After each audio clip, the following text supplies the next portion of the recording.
Arena. Special guest referees, bigs and dogs. Commentate half bodies.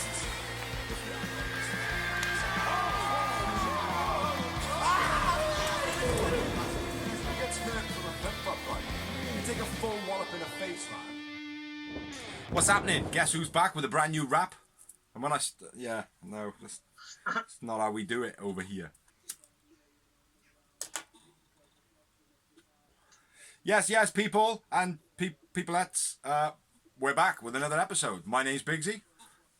My name's Dorsey. I'm with a real wrestling show. I'm with a real wrestling show for the real wrestling show. AEW. And we're going to be doing episode 47, I believe, where we basically talk AEW Dark, AEW Dynamite usually, but this week we've got Fyter Fest Part 2, and then we discuss the news at the end. And rumours. We're real wrestling fans doing a show for real wrestling fans, and AEW is a show for real wrestling fans. Yeah, man. Yes, indeed. I will ask you a question before we start. Have you seen the Spike Dudley, Chris Van Vliet? No. No? Pretty good. He asks him, he says, so do you keep up with wrestling? And he's like, no. And that's kind of it. And he goes, yeah, the thing is, it's like, I used to like it back in the day because it was before the kayfabe and blah, blah, blah, blah. And it was kind of more real, And I'm thinking, well, that's exactly what AEW is. There's no, I was waiting for Chris Van Vliet to say to him, well, that's what AEW's like. But I suppose he can't really endorse one company over the other, can he? Because then he's not going to get interviews and shit. Yeah, exactly. And as well, being an interviewer and a blogger, you've got to remain impartial, haven't you? Yeah. Unlike ours. Fuck Vince. Fuck Vince. So, we're going to start off with Dark, like we usually do, which is filmed after last week. So it was filmed at Fyter Fest. And we had 8 matches. 1, 2, 3, 4, 5, 6. 8 matches. I got a fly in the room. Yeah, 8 matches, man. Yeah, crack it on. Taz and Excalibur on the microphones. Show was an hour and 16 minutes. First match was a debut for Brian Pillman Jr., who I did mention in the news last week. He was in the crowd, so I was expecting that. Yeah. He was fighting the veteran Sean Spears with Tully Blanchard accompanying him. Yep. A lot of people excited for Brian Pillman Jr.'s debut, and a lot of people upset that he got beat, to be honest, on the internet. Well, fuck him, because at the end of the day, he hasn't been there before. He's not going to win on his debut against Sean Spears. He shouldn't. Do you know what I mean? Exactly. I'm with you, mate. I think, yeah, as long as he put in a good performance, which he did, I thought he looked good. He did. Nice heel kick while on the mat instead of... I know what you're on about. Instead of the nip up, he does a kick. Yeah, it was cool. He had some very unique points in the match. Yeah, Pillman goes for a springboard, but Spears counters into a drop kick. Yep. You get that? Yeah. Just rattle it off, man. It's on you. Spears stomp on Pillman's head while on the rope, on the ramp. Yeah, on the stairs. Yeah, that was a bit nasty. Yeah. Pillman gets confused running to the top rope. He kind of doesn't know which way to go. He kind of runs that way and then turns around. And Yeah. And then Spears hits the C4. C4, baby. Spears had the win. Man of the match for you? Spears, same as me. And I had 0 moments. I had 1. 1. Yeah, I know a lot of people were anticipating Brian Pillman, but to be honest, I didn't feel the vibe from the match. But yeah. Again, like I said, he had a nice opponent for the first match. I felt it was a bit short. Yeah. For the fight, maybe, but that was my only complaint. I thought he done well. Yeah. I thought they both did. I think he's probably the best person to put him against to start off, though. Someone who's established, give him a good go, but ultimately you're not going to get the win. Like for him, Cabana, wasn't it? Say again? it would either be Spears, Colt Cabana, or Dustin Rhodes. That's Yeah. the only people I would have put him against. Mm-hmm. Anyway, moving on, yeah. Yep. On you again, man. It was a women's match. It was a Big Swole versus a Rachel Chanel. Rachel Chanel's debut. I'm gonna What just. a piss poor when it was. I'm just gonna interject a little bit of information here. I know you're gonna run through this. This is the worst match that AEW has put on so far. Well, I said Rachel Chanel for me was piss poor. Yeah. I thought her gimmick was just shit. I didn't like the way she wore. No, I thought it was crap tacky. Yeah. Pointless. I like the way that every time Chanel tried to shake off Swole in the beginning, she kept hold of her and dragged down to the baseball slide. Yeah. It looked real realistic. Swinging back neck breaker by Swole, then to a swinging armbar off the middle rope. Shit. Yeah. That swinging neck breaker looked nasty by Chanel as well. Yeah. Yeah. Go on, sorry. Weak camel clutch by Chanel. It wasn't even a camel clutch. Yeah. It was just she was just sitting on it like a willy to a 5-year-old or something. Yeah. It was shit. Britt Baker turns up at this point. Back elbow off the second rope by Swole was quite nice. Yeah. GTS into Dirty Dance and a pump kick for a good measure. That was the win then, wasn't it? Yeah. Swole wins. Yeah. Swole man of the match. Yeah. 2 moments. I had one yowie moment. Yeah, my 2 moments come from fucking hell. It was 2 of those one of them was that elbow out of the corner. Just to point out, after the Sean Spears Brian Pillman match, Sean Spears once again loaded his glove and went in his face. So my bad. Yeah. No, it's my fault for moving on so quick.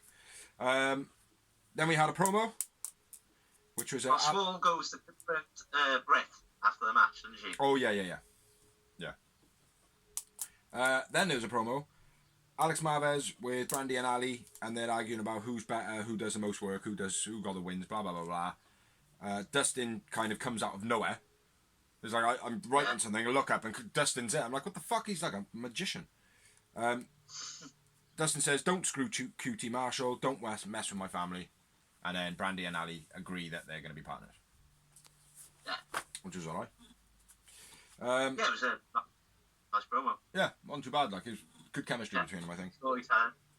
Then we had the next match, which was with 20-minute time limit, and it was Frankie Kazarian versus Luther. And I've written Luther come out with SCU, but that's definitely not how it is. Terrible chemistry between them. I'll say that from the start. Didn't think it was going to be a great match. Looking at those two on a card, you didn't think classic or anything, did you? You thought? I thought it was going to be alright, actually. I thought, that should be a decent match, but no, terrible. Kaz Hurricanrana was terrible, but kind of improvised at the same time, but it was Luther's fault. Nice leg lariat by Luther. Beast of a double underhook suplex by Luther, where he kind of holds onto him and brings him over the top. That was nice. Luther can't throw or take a punch. I don't know if you noticed that. Yeah. Terrible. Nice over the top rope pin to Luther when he was on his hands and knees and Kaz come over the top. That was quite nice. The fact that when he come over kind of in a swanton, he managed to tuck his head in. That was cool. Victory roll finished by Kaz. Finish of the match. Yeah, I haven't really got much more to add to that because Luther was pretty piss poor in this match. Really. It wasn't. That Hurricanrana was awful. Yeah. It was Luther's fault. He botched it big time. Yeah. But Kaz did improvise it reasonably well. But you could still see that it was a massive botch there, But I had Kaz as the man of the match. Obviously, so did you. I had one moment. Agreed. 1-on-1. Yeah, and then we had the next match, which I didn't catch time limit. I'm assuming it was 20 minutes. They were all 20 minutes. They were all 20 minutes, bro. And it was 8-man tag, basically. 4 on each side. We had Joe Alonzo, Brady Pierce, Tony Donati, and Fabu versus the Lucha Brothers and Butcher and Blade. this was quite an impressive match, I felt. Yeah. Considering who was in it, you know? Yeah. Joe Alonso had the shit kicked out of him. Started off the match, Penta was in the face of everybody, just basically goading them on. The Casadora by the Lucha Brothers. Yeah, beast. Blade's clothesline to Joe Alonso was a fucking beast.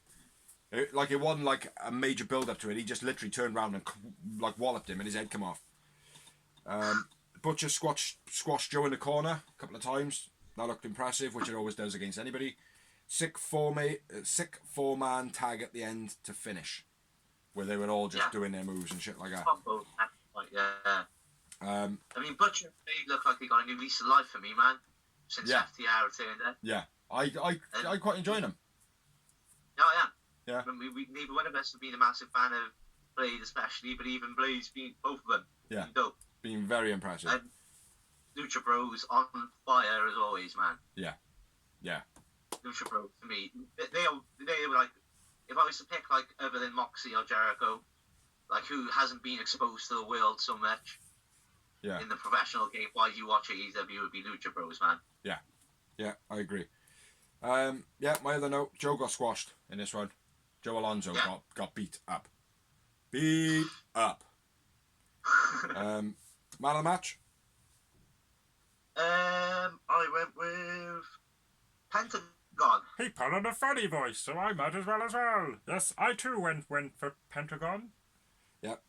Pentagon Jr. And I had 4 moments. I had just shy with 3. Just shy with 3. Next match. Now, this was a bit of a shocker, and I thought it worked absolutely perfect. The way it was all set up. Like, obviously, 20-minute time limit. Another debut, and Will Hobbs looked like a fucking monster.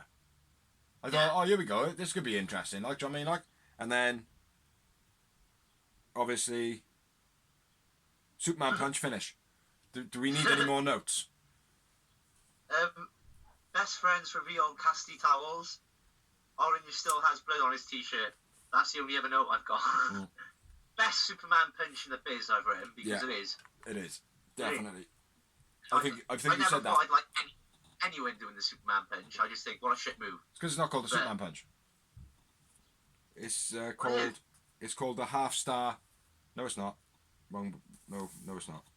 Yeah, it's not actually a Superman punch though, is it? It's just a jumping punch. Like, yeah, I know, but you know, you haven't I suppose it helps to go. Yeah, I'm cocking my wrist. Yeah, I believe also it's the fastest win in AEW so far. It wouldn't surprise me. Surprise me. They didn't mention it on commentary, but I kind of thought, well, my missus did. She was like, oh, that's got to be the quickest. And I was like, oh, fair point. Nice touch for Orange, though, coming in, looking as though, like, oh, this guy could give him a run for his money, and then Orange just kicking the fuck out of him with one punch. Yeah. Awesome. Caught him off guard. You know, did that explosive, like, from a slug to a butterfly back to a slug. In the entrance, they kind of made it out like, oh, Orange Cassidy means business type thing. The way he was, like, just got all his gear off ready. Like, he doesn't normally do that. Yeah. Actually. So. But yeah, it was good. Man of the match, Orange Cassidy for me and you, and 0 moments. I had one because the Superman punch again was dope. Alright, fair enough. On to you then, Brud. Next up, we had a 20-minute singles match between Sean Dean and Michael Naka. Zawa! A pretty good match. Yeah, it was. I thought, I was like, Sean Dean's got a chance in this win. He might get his first win. No. Yeah, that's what I thought. That's what I was thinking. Nakazawa oils himself up to slip out of the hands of Sean Dean as he does to get out the suplexes and whatnot. The belly-to-belly grabs. And Sean Dean acknowledges it. Yeah. And he's like, fair play. Does the old winking thing. Nice roll through the middle rope into a pin by Dean. Yeah. Aubrey takes Nakazawa's oil and throws it into the Spanish announce table. Yeah. spear by Nakazawa and the diving shoulder tackle off the top rope. Yeah, that was very cool. I like that, how he was going downwards with it. He aimed down Yeah. with his shoulder block. That was cool. Sean Dean hits the TKO, then a backstabber. The Nakazawa kicks out, but that was all nice. I almost believed he was going to win then. Yeah, me too. Abdominal strap with thong in the mouth. Sean Dean. The thong face. Thong face. Did you see all the all the birds who were like laying on the sun loungers? Yeah, when he was doing that, did you see their faces? They're like, oh my god, I'm totally gonna go home and watch this shit.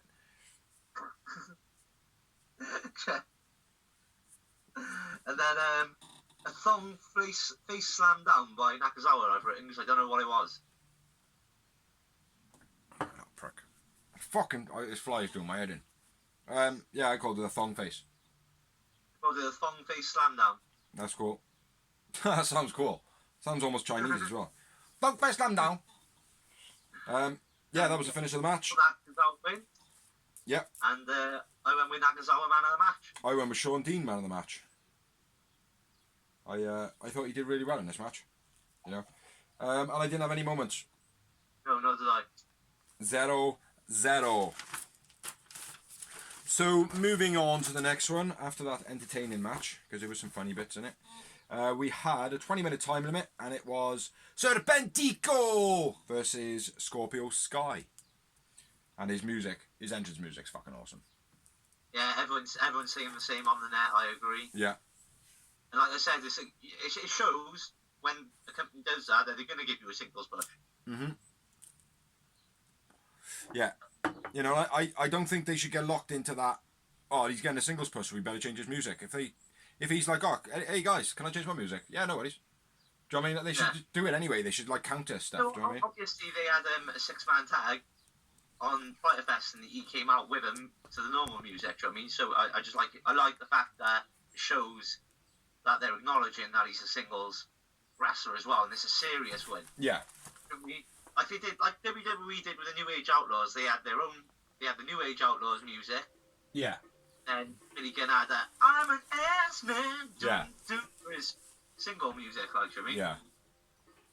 Yeah, no, I thought it was cool, man. I do like his music. Do like his music a lot. So getting into it, a lot of energy from Scorpio Sky, man, and he always is, as then like. Sick rush and a leg sweep by Sky. Yeah. Sky's head was bounced off the guardrail by Serpentico, which I kind of didn't expect. Serp's way of kind of moving around the ring as well, where he was like body popping backwards into the pin, that was cool.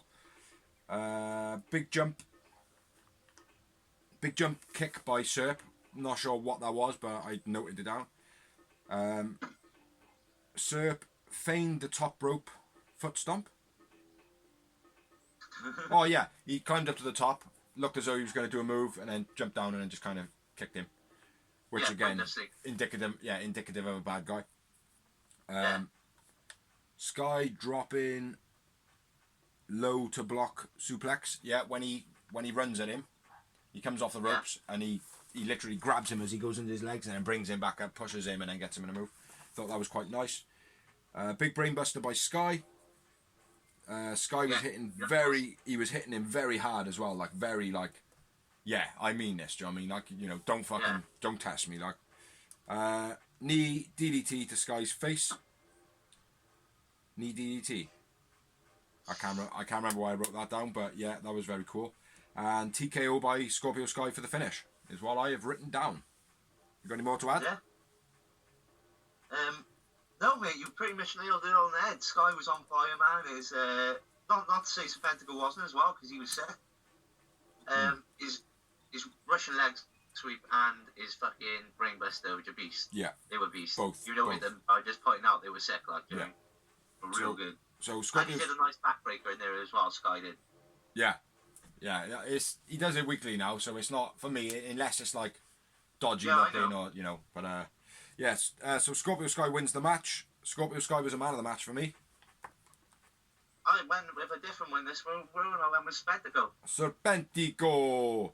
Trust me, I moved well. He didn't look like a newbie anymore. And I had 5 moments. 5 times. 5 times. Wish I had dreadlocks. Just 4. shy again with the foot. Just the 4.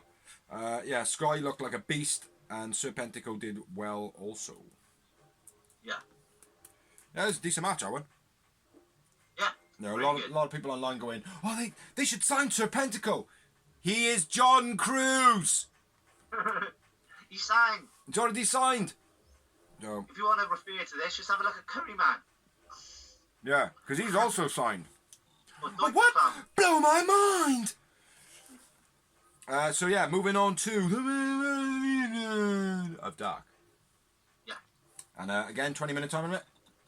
Yeah, all 20 minutes, bro. Don't fuck with me, bro. Don't fuck with me with this 20-minute shit. Because I will have you. Go on then. And we had, once again, they've been main event in Dark for a while now, I think. Peter Avalon with Leva Bates.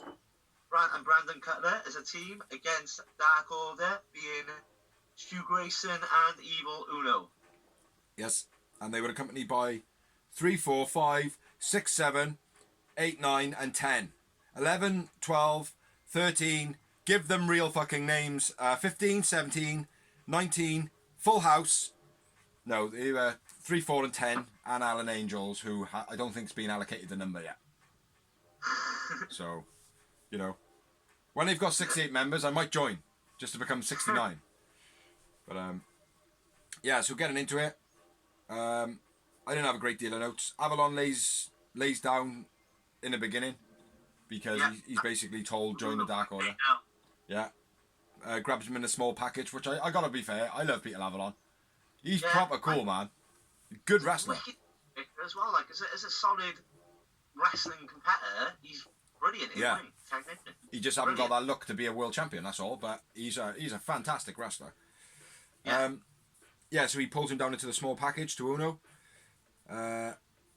Very cool way. They forgotten who was in it. Dark Order go to do a double team and they flip Brandon Cutler and he flips himself up onto the top, onto his knees. Yeah. Thought that was cool. Very nice. Wicked. But, Cutler's doing a lot of unique stuff at the moment as well. Yeah. You got anything? Stu Grayson was on fire, man. He had a beastie spinning Uranagi suplex. Yeah. Lovely that was. Beastie running the strikes by Stu. Like you said, nice flip out onto the rope by Cutler. That was sick. Yeah. Avalon hits the Arabian moonsault. Does Christopher Daniels know about this? I know. Christopher Daniels, if you can ever get this to you, someone send it to him. Peter Avalon needs to have a word. You need to have a word with him, man. Stealing your moves. A unique move at that. Synonymous with Christopher Daniels in my eyes. Yeah, go on. Then my next note is I got Leva Bates interfering, grabbing the leg of Blade. Not Blade. I said, what did you hear me say? I said Butcher. Blade. I said Butcher. Must be the internet. Order though. Butcher. I've got Brandon Cutler overshot the front somersault out the ring. Yeah. Yeah, bashed his feet on the floor. Then we got Torture Rack. This is my next note. Torture Rack to backbreaker by Stu for the finish. Stu Grayson and Uno. Evil Uno. Yeah, I mean, well, Dark Order getting in Leva's face. She slaps him and then that's where they cut that overshoots the flip, innit? Yeah. Then you got Grayson hits the Liger Bomb. That was beastie. Yeah. Uno being choked by Butcher. No, by Uno being checked by the doctor at this point, wasn't he? Yeah. I got that in brackets next. Uno may be injured. Yeah. Good nightfall by Stu Grayson. Dark Order win. Yeah. Decent match. Avalon and Cutler working really well as a team. Very well as a team. Yeah. Who's your man of the match? Stu Grayson, brother. Stu Grayson, brother. I'll Twitter to Stu Grayson and say, can you tell your brother that he was the man of the match? I went with Peter Avalon. And 2 moments. I had 4. You're not allowed to go more than me, Dawes. Did you not get the memo? And that was the end of Dark, my people. Right then, so moving on to Dynamite. It's Fyter Fest. Oh. Night Fyter 2. Fest 2. Fyter Fest Night 2. Yeah, good show. Brilliant show, Brilliant actually. show. Brilliant show. Yeah, really, Yeah. really worth the watch. It started off with Pity Party! Pity Party! Piss Ball Party! With Matt Hardy versus Omega and Hangman for the titles when they don't actually deserve to be having a title shot. Above Hangman's name is said the 2020 slow motion apocalypse cowboy. Which sums him up, yeah, it was a half-decent match. I Yeah, don't it's brilliant, like man. I thought. Private Party were pretty good in this one, like, do you know what I mean? You know, Yeah. I don't know if I liked Hangman doing the silly string. I think it I was did Hangman. see. I don't like it worked in the match, but I just thought, oh no, man, don't try and make it popular because it's fucking shit. Do you know what I mean? It is such a terrible move. You know, Yeah. by someone else endorsing it and doing that, you know, it's kind of like, oh no, people are gonna really get behind this move now, and it is the fucking slowest, shittest grandmama move ever. Grandmama. But yeah, so wrist lock back and forth between Omega and Mark Quinn to start off, which a lot of their matches have started off, and you know, Omega's kind of known for it. Yeah. Cassidy gets thrown into the guardrail. Yeah. Then I will say, nice DDT silly string. I don't like the silly before string, that, shit, but it was good. Hangman deadlifts Mark went off the floor for a deadlift slam, all the way slam into a pin, which I thought was quite cool. Yeah. Yeah, I think I was right then. Then Quinn avoids the Kintaro Crusher, Yeah. like a handstand style reverse, like people have been reversing the RKO. I thought that was quite nice. Yeah. And then I've written, Private Party do silly string, which I thought was good. It was. I liked The DDT was nice. It was it looked real big, like. But that's probably because it was either sold on Omega or Hangman, like. You know, they're it. both. My next part they're is both experienced. when he pole bombs him into the crowd, bro. Yeah, same as mine. Mark Quinn powerbombed into the crowd, and then Hangman was on the outside and he was drop kicked into the guardrail as well, wasn't he? Yeah. And he kind of stumbled over, and then everyone was like moving the guardrails and panicking and shit. I don't know what that was all about. Nice over the top middle rope front dive by Isaiah Cassidy. That was very cool, man. Like initially I thought, oh, he missed the fucking top rope, like, but you know, and maybe the middle rope come to his aid. But he kind of went up, come down, and then went boing, like forward, like, do you know what I mean? A lot of momentum. It was real nice, fair play. I've written that down as well. It was unique, definitely unique. My next note is the double Spanish fly, which was terrible in my eyes. It looked real bad. Like Kenny just kind of put his arms up like that, ran towards him, did a clothesline. They did a backflip, and then he did a front flip afterwards. It just looked as though they went like that, and it was just like a weird delay. It's like they forgot to grab hold of it. Yeah. Yeah, almost, you know, so yeah, fuck Private Party. Nice backbreaker by Cassidy. Yeah. Nice enziguri by Cassidy. Yep, you had a Musi boot by Hangman, assisted electric chair drop I've written this week, because you didn't catch him for the gym and he caught him up there, didn't he? Yeah, he looked as though he might have hurt himself as well. He kind of held his stomach on his arm and rolled out the ring. Yeah. The assisted, and then a green base slam into the Kenny. monkey flip. Yeah, Kenny Omega. The super monkey flip. Yeah, that was very cool. Before that I had... No, I didn't. Yep, go on. Sick release monkey flip onto Omega. By Omega to Quen onto Cassidy. Yeah. And Hangman pull bombs Quinn onto Cassidy next. yeah.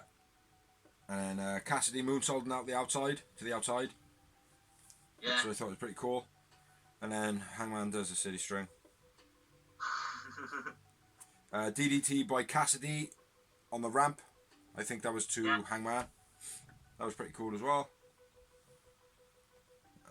Shooting star press by Mark Quinn.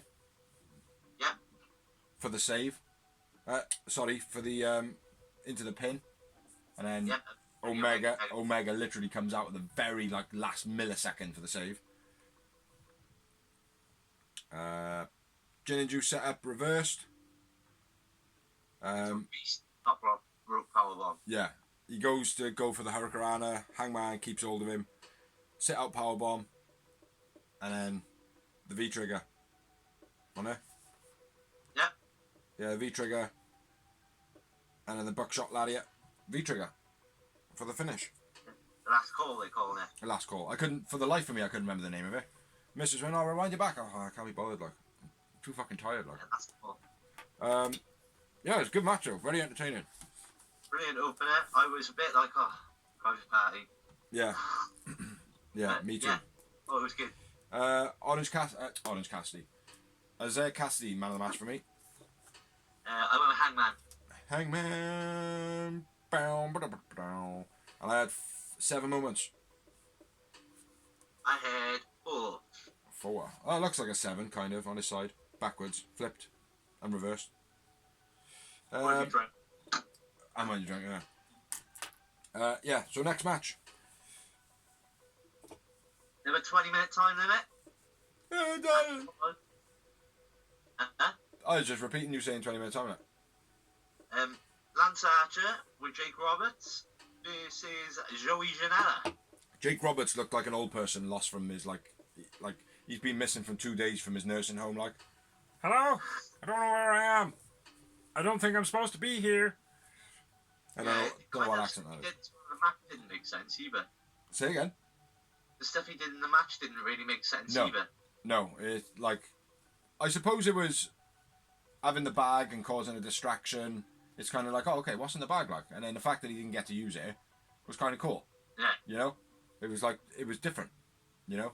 You see someone come out with a bag and it's like automatically, oh, well, we know they're going to use the bag. But he didn't. You know? So it was a bit of a twist. But, yeah, Archer coming out on his entrance, carrying Sonny Kiss, and launching him at Joey Janela. Use Sonny Kiss on Joey Janela. What's that? At least it wasn't some nobody from Exactly. backstage. Like, it was a bit different. Yeah, exactly the same thing as I thought. Big elbow drop off the top to the outside by Janela is my first note. Yeah. Yeah. Then he sets up the table. Sets up a table, which doesn't really look to go and use it then at all, does he? No, well, he grabs a chair then, doesn't he? Yeah. And goes to climb the top rope. Yeah, but there was no hint of him using a table. It was like, oh, we'll just set this up here because we've already discussed it. You know? Yeah. He should have at least tried to take him towards a table and then maybe fucked him up with a chair to make you think, you know? Yeah, exactly. It's not Corona. Janela body checked into the ropes. That was very cool. The way, Janela sold it obviously awesomely. Where he just kind of... Worth noting that the reason he didn't jump off the top rope and smash him with a chair is because the referee grabbed the chair and took it off him. Oh, yeah. And Archer got the advantage. As you said. Yeah. Beast, that was. Yeah. Running clothesline on the rope by Archer. When Joey Janela was kind of slumped over the rope a bit and he ran at him full pace and clotheslined him and went. And he literally went, ah! Like that. It looked terrible. I caught that, seen it, everybody else. If I seen it, everybody else seen it. Do you know what I mean?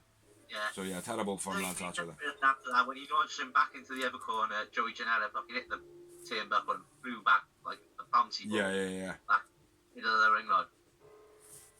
Yeah. Good back and forth between them. Both hitting each other with some big punches, especially Janela giving it whack, whack, whack, whack, whack, whack, and then Lance Archer just going whack. Yeah. And Janela was down. That was pretty cool. Nice nice exchange. vertical suplex. Yep. By no, sorry, a release vertical suplex. Yeah. He went up to the vertical suplex and just let go of him. Like, I thought that was sweet. Like, original. Yeah. Seems to be a lot of like releasing moves at the moment, like, which I think is good, because most of them that they use, they're like the border toss can go wrong. You know. Yeah. I haven't seen anybody do the border toss. I've seen them like do the controlled border toss, but nobody that's just gone and just launched them. You know what I mean? They all seem to be like ones where if they were to under rotate or whatever, they're going in that direction anyway, so the necks are not going to snap. You know, it's not like a Pele, for instance. It's one of those moves that if it's done wrong, it can break your neck. But if AJ was to jump forward rather than just go like that, it would save their necks every time. Yeah, Styles Clash. Sorry, what did I say? Really? Yeah, sorry, the Styles Clash. Yeah, so you know, if he was to jump forward, even if they did tuck their head forward, it would hit their forehead and rotate their head back. Do you know what I mean? Yeah, exactly. It's like that. There's a lot of them in AEW at the moment, which I respect. Like. But sorry, back to the match. What match are we in? Oh yeah, next one. Right. Archer attacks Sunny. Yeah. And launches Janela over the rails, which he looked like he had a. That was in an ad break for me. I don't know about you. Looked like a nasty fall for Janela there. Janela counters a blackout. With DDT. Which looked like a side effect to me. It was like a DDT side effect, sidewalk slam. Yeah. Just. I couldn't quite name it properly, so I was just like, right, the thing it looks the most like, it looked like a side effect to me. At this point is where Jake interferes. Yeah. With the bag, which I think is supposed to be a snake in it. Yeah. I think that's what it was all about. Yeah. And then Janela then hits the top rope move, and then straight after that, Sunny Kiss runs at the top. Yeah, hell of a backsplash I was from Janela, man. And the and the 450 by Sunny was sick. Real good. Yeah. Referee's back was turned, obviously. And I got to finish the match. Yeah. Well, they go for the Janela goes for the pin after those two moves and kicks out by Archer, and then blackout from the apron through the table. Yeah. Nice, man. Looked wicked. Looked real good. So Lance Archer wins the match. Man of the match for me, Joey Janela. Agreed. And I had 4 moments. And I had 3 Yowie Wowie moments. Yowie Wowie! Just for you, Ruth. Just for you. And then we had a promo. It was Sean Spears with Marco Stunt. He's reading his notes out like, what the fuck? No, that's bullshit. I made it up. No, it was Darby Allin with Travis Pastrana at the Pastrana Attractions or something like that. Basically, he has done a few of these already on Twitter, but he basically did a coffin drop off Cherry Picker into a foam pit, which was very cool. I'd love to do that. Coffin drop! Did he mention Brian Cage? Yeah, he did. He said, "Don't forget, don't think I've forgotten what you did, Brian Cage, the fucking machine." But yeah, and then we had another promo. Yeah, which was Taz and Brian Cage, the fucking machine. I was just wondering who he was. Now I know. Yeah, do you want to talk it? I seen a massive spoiler on this. Taz comes out. The massive surprise is he is proclaiming that Brian Cage is the new FTW World Heavyweight Champion. For those of you that don't know, I've seen you on the internet. Taz, back in his ECW days when he was a Brock Lesnar, the Suplex Machine, they wouldn't give called him himself the World Heavyweight Champion because he was the real world champion of what he did and nobody was recognising for it, so he was going to recognise himself whether you liked it or not. So fuck the world. And how much that belt meant, man. It should be exactly. It should be the FTV though. Really. Fuck the Vince. Yeah, it was decent promo. I don't know if I like Brian Cage just be given the belt like that. You know, I know the belt doesn't necessarily mean anything in AEW at the moment, but that belt does mean something. You know, to the fans who know, they know that there's prestige in that belt. It's kind of like when WWE had the $1 million man's belt. Like, I mean, it's like it meant something when the $1 million man had it, and then when he gave it to the ringmaster, who ended up to be Stone Cold, it meant nothing. Everyone was like, yeah, because it's not, yeah, exactly. You know, I hope that something legitimate comes from it and works. But yeah, I don't know. We'll have to watch and see. I've got a feeling it's going to be one of those things like a TNA decision where they just thought, oh, we'll do this now, and it's going to fizzle out without really coming to anything. I don't think AEW about that. You know, I know they did it with the Nightmare Collective or whatever they were called, Brandy's group, but it was kind of, you know, they at least tied it up. They had Brandy doing therapy sessions, you know, so they did tie it up. But fingers crossed. Let's see if the future all turn good with it. Like, so moving on to a sick match, a fucking absolute 5, 6, 7, 8, 9, 10, 11. Dark Order one in this one. The Dark Order were not in this one, but yeah, definitely I would give it a 5-star all day long. This match had everything in it, absolutely everything. You know, the storyline was there, which there was no storyline to be in that match. Do you know what I mean? But they added to their story, being the Bucks and FTR. Beautiful match, mate. Best, I think. I would. Sorry, I'd probably go as far to say. What? Go on. Finish what you were saying, man. I genuinely think that this is probably the best match that AEW has put on at the moment, so far. So in this week, they've put on the best match that they've had, and they've put on the worst match that they've ever had. The worst on Dark, best on this. It's definitely up there. It was a sick match. Sick match. Everyone was dope. Everyone. Everybody. Yeah. Lucha Brothers and Butcher and Blade versus the Bucks and FTR. 20-minute time limit. Lucha Brothers come off in FTR's car to start off, which I gotta be fair, right? Them rocking up in there, the two on the back and two in the cab, they look fucking like gangsters, like, do you know what I mean? They look proper cool, like, do you know what I mean? Yeah. One more thing I want to touch on before we get into the match. The Young Bucks, their gear, their ring gear. It's all dark. You noticed? So, like, when we first started doing the blogs, we were like, oh, the Young Bucks, man, they're too like adolescent. They need to become in a bit more like dark, lose the tassels and shit like that. They're now wearing dark gear, man. I gotta be fair. Looks proper good on them, like. Makes them look more main event rather than taken as a sideshow. Do you know what I mean? That's gimmick. Yeah, less of a carny. Wait! Pause the multiverse! Yeah. Should I eat him? Yeah, so get into the match, brother. First thing Sorry. Penta on his gloves and Dax. Getting bored of it. Like, I know he's done it twice since he's been back. And, like, I'm bored of it already. So, yeah, my bad. Go on. A beastie chop by Penta right off the bat. Yeah.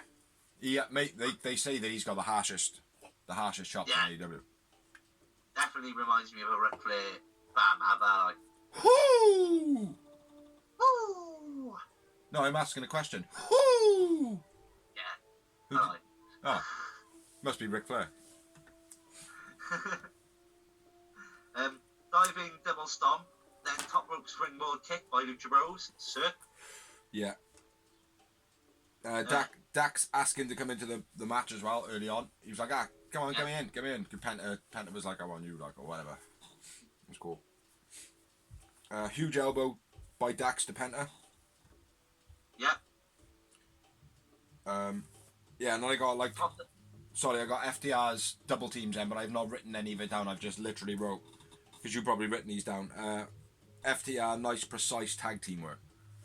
Yeah, well, I've only got the one because there was so much going on. They were fast as fuck there. Yeah, they were quick. The toss-up power slam by FTR, that caught my eye. That was beast. Yeah, all of it did, mate, to be honest. I thought it was all, like, some of it was very basic, but executed so well. So well. You know? What they proclaim to be, they're executing in the ring. Like, Yeah. There's real wrestling. It's something they are. Yeah. I haven't seen a tag team like them for quite some time, like. Do you know what I mean? Yeah. That are genuine, like, backing each other up. It's like, they remind me of APA. Yeah. Like, fucking fly. APA were like real back each other up, like, do you know what I mean? Like, if one was in trouble, the other one wasn't anywhere too far away, do you know what I mean? Like, they were there, you know? But they do remind me of that, man. I'm gonna go fucking mental with this fly, man. Yeah, so what else we got? Yeah, the tag team work was special, man. Nice back and forth tag between by the Lucha Brothers, which they're obviously cutting the ring off. Looking stiff between Penta and Dax. They looked like they were like, right in the beginning, let's just fucking hit each other as hard as we can until one of us taps. Yeah. You know what I mean? But they felt like they were hitting each other hard, man. Nice stomp reverse by Dax to Phoenix, lifted him from the floor. Nice stomp. Nice stop. Oh, yeah. Similar to what happened in Dark. No, fuck it, it's gone. He stops him though. I can't remember what it was, but Phoenix is like doing something and he just stops him dead. He just manages to kill him and then fucking do something. I can't remember what it was though. My bad. Butcher and Blade, multiple gutbusters into a powerbomb. I was sick. Top rope Hurricane by Nick, with both hopping up the ropes. Phoenix, Nick, they were both like hopping up the ropes. Yeah. That was sick as fuck, man.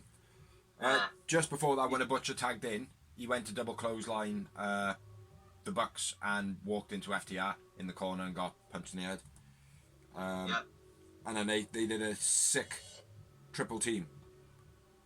Yeah. Which was Lucha Brothers and Butcher. They worked really well together, I think. Yeah. And then I'm up with you, man. Best rope work. Beastie rope work. Nick Phoenix, Hurricane off the top by Nick to Phoenix. Yeah. And the commentators were like, oh my god, oh, did you see that? That was like beautiful. They proper bigging it up, man. Yeah. Specifically so, though, it was beast. Oh, it was, mate. It was sick. Nice dragon suplex by Cash, reminding me of Kenny Omega when he did it on. Yeah. Real good. And then Phoenix, Beastie, pendulum elbow drop while Dax was lying in the corner. Lying in the corner of the turnbuckle, like. Yeah.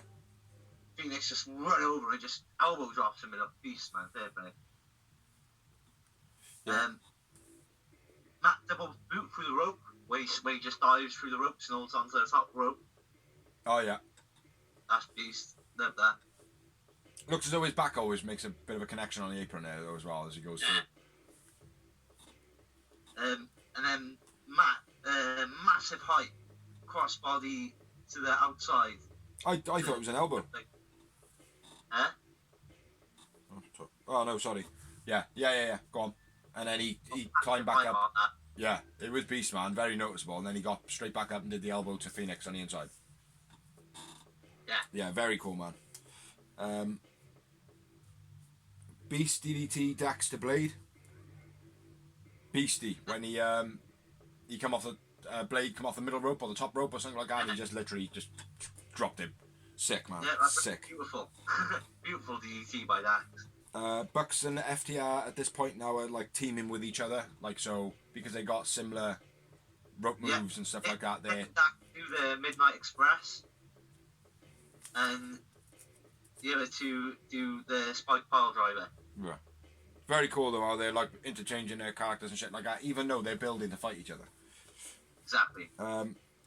Yeah, my next note then, Pentagon gets chucked into the crowd.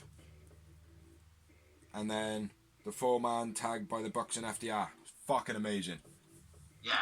It started off with a double suplex, and I think it was 2 splashes then, wasn't it? So nice and basic, but how they made it look was incredible. Yeah. It was incredible, you know. It's fucking brilliant. Uh, All 4 jump up as well. They're all knocked down in the ring at one point, and then they all jump up at like separate times. Like, did they? I thought that was the Lucha match. Lucha Wardlow, and that was last week's, wasn't it? What about they all kip up? I know. I don't know. I don't remember that. It could have happened. I don't remember that. Yeah, my next note is the fucking beastie suicidal over the top rope Canadian Destroyer into the pack of guys by Phoenix to Nick. Yeah. Beast is the word. Yeah. Yeah, that was awesome, mate. That was absolutely awesome. How Nick did his shins didn't smash on those rails. Like, you know when they were filming in the beginning and they were all hitting their shins? If he had taken his shins to them top of there, he would have snapped his shins in half. You know. Matt super kicks Dax. Miscommunication, gets in the way. Lucha Brothers, sick double team finish, which is the kind of neck breaker to a pile driver. Because of the angle that he's on, and then Phoenix kind of just drops and guides him down, doesn't he? Which, very sick. Very fucking sick, man. Usual Blade and Brothers win, and I went with Phoenix for man of the match. I went with Dax. The old Dax. You're good, you're impressing me, man. Got a lot of energy. He reminds me of Stu Grayson, if I was to compare them to someone in AEW. Yeah. Definitely, And I had 8 moments. Top you, bro, and I went with 9. Yowie wowie. Yowie wowie. Maui wowie. Yeah, awesome match though. If anybody haven't seen it, it probably is up on YouTube somewhere at the moment. If not, go and watch the pay-per-view because it was fucking awesome. Yeah, sick. Yeah. So moving on after that awesome match, there is no way that they can top it. Basically, we had Alex Marvez outside of the arena, and Big Swole arrives at the arena. And she's been banned from ringside, from the arena, and she's been sued by Britt You Baker. just got served. Yeah, for kidnapping and disorderly conduct. And on top of that, there has been some Twitter beef, not beef, but friendly boss to employee banter. Like, Big Swole went up on Twitter going, "Oh, so I get suspended for like driving off in a golf cart, but she can throw hot tea in my face and it's all good." Like, and Tony Khan popped up and he was like, "Well, you did throw 2 lots of trash on her, you kidnapped her, you threw it in a dumpster, so we'll let the coffee thing slide, blah blah blah, but then you turned back up, blah blah blah, and all this shit." Like, so it's been quite entertaining. Like, so Big Swole then walks off in her promo, basically going, "Oh yeah, I just drove 3.5 hours to get here, but wow," whipping her hair around everywhere and shit. Like, yeah, and then it moves on to the next match, which was another 20-minute time limit. A handicap match. Nyla Rose versus Kylan King and Kenzie Page. Kenzie Page, sorry. Yeah, no entrance for Kylan and Casey. They've both wrestled on Dark quite a few times. No entrance. We all know what that means. It's very rare I'm wrong on that. It means that these two handicaps are going to be put over big time. Yeah. Put all over the ring like blood and guts. German suplex by Nyla, then a spear. Big throw by Nyla to Kenzie. Yeah. All the way slam on Kenzie into Kylie. Oh, what's Kylie? Sorry. Yeah. Then Clarissa gets thrown over Katrina. Nyla then grabs Katie and hits Chris with the powerbomb. You've named like 7 different people so far.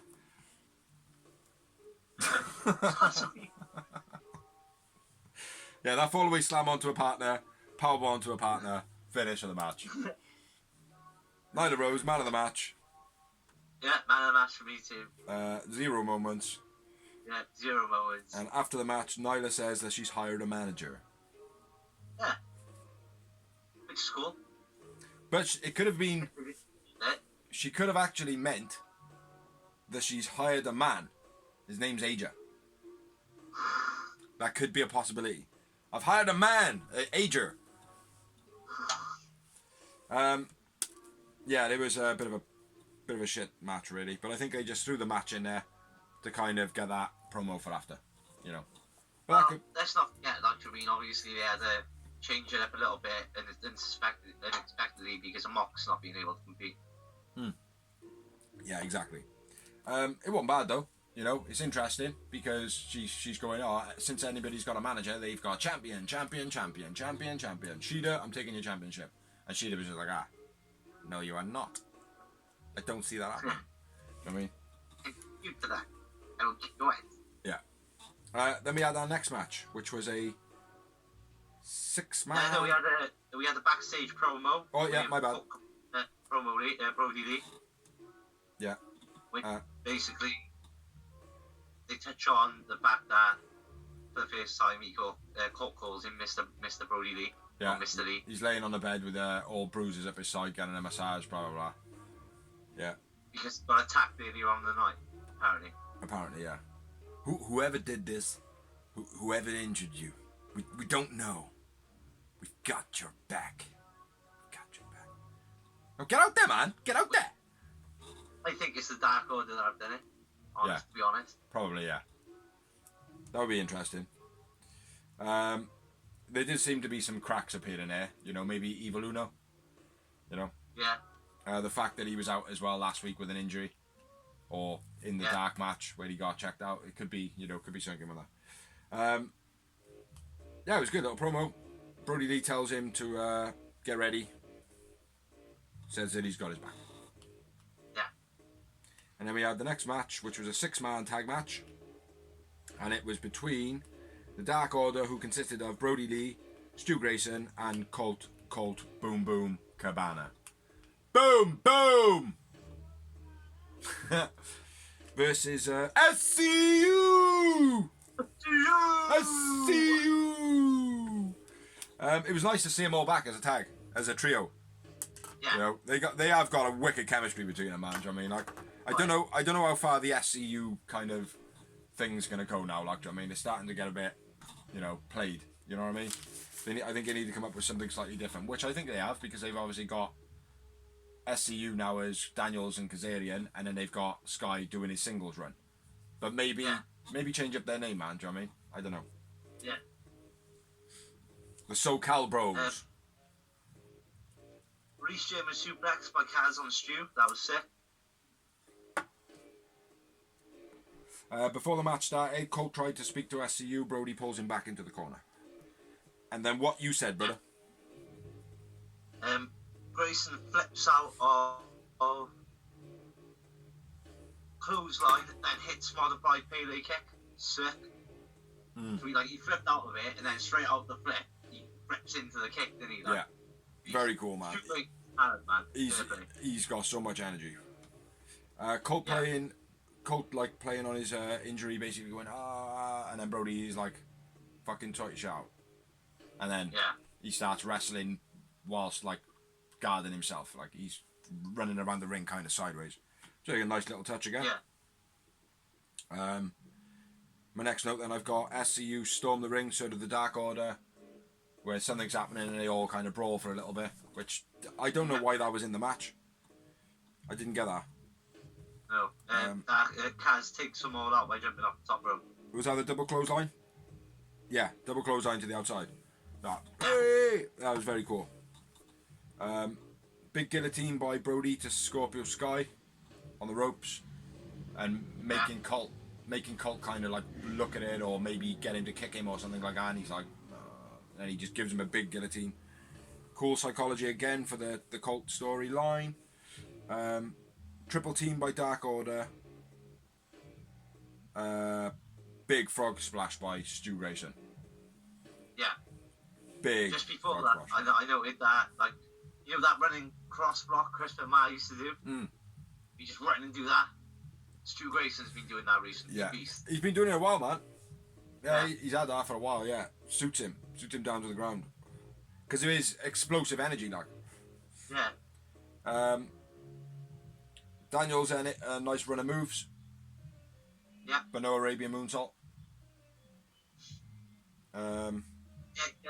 Before that, you had nice hanging neck breaker by Sky, Kaz Tornado with DTT, Kaz Beastie Cutter, then Brody Lee, Black Horse Slam.